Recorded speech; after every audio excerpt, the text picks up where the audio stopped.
This ice cream bean tree was hit by lightning about 2 years ago and blown apart. And then it was cut back. It was cut off here with a chainsaw. And it has resprouted. As you can see, this is 2 years worth of growth. These are very fast growing trees.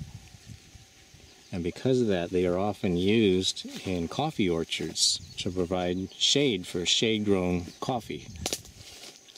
If you just look really quick here, all of these coffee trees have been stumped at the beginning of this year. And the ones out in the sun are actually a little bit smaller than the ones like this one that are in the shade. So the shade definitely helps coffee trees grow and get more berries and things on them quicker. Here's another one in the shade here. These were all stumped at the same time.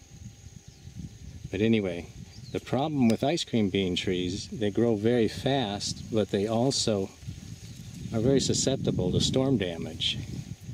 Like this one here with the lightning. And then if you look at this next tree over, this is an ice cream bean tree here. And you can see it has a limb down. We had quite a stormy winter here.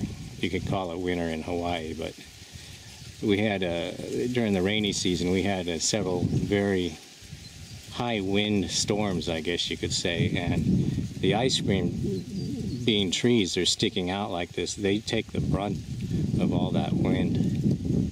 You can see there's a limb down on that tree. And then over here,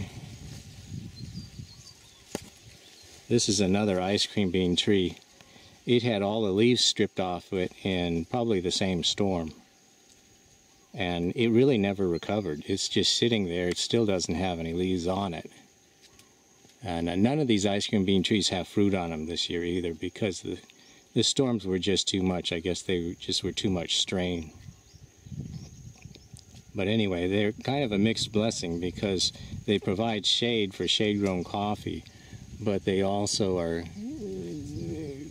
definitely susceptible to storm damage. They remind me in that way of eucalyptus trees, which also grow very fast and then get knocked over when high winds come.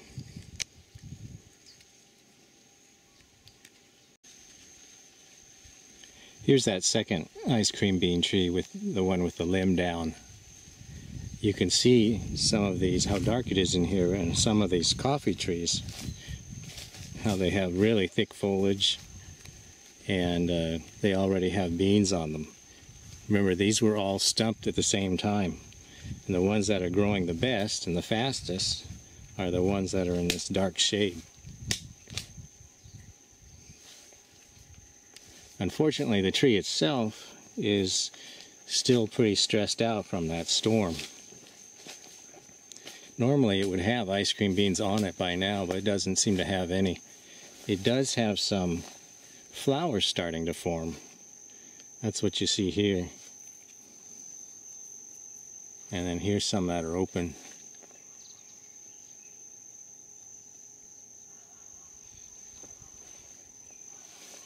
So gradually it's recovering from the winter that it had to endure. And it is definitely in better shape than the other one I showed you over here.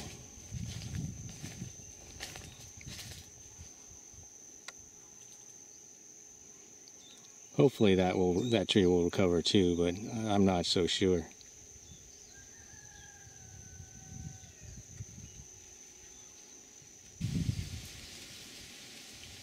Here's an ice cream bean tree that is lower elevation than the others, and it was damaged in the same windstorms. This tree was split in half, but it has already, as you can see, sprouted right out of the stump, out of the trunk here, and it's covered most of the damage up. That was just from maybe 6 months ago. And well, my little brother's put a bromeliad in this damaged area here.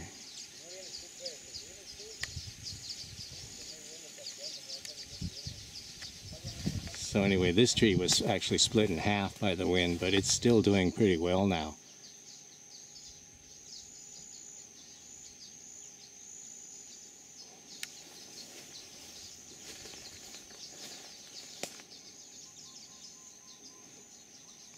Anyway, that's using ice cream bean trees as shade trees.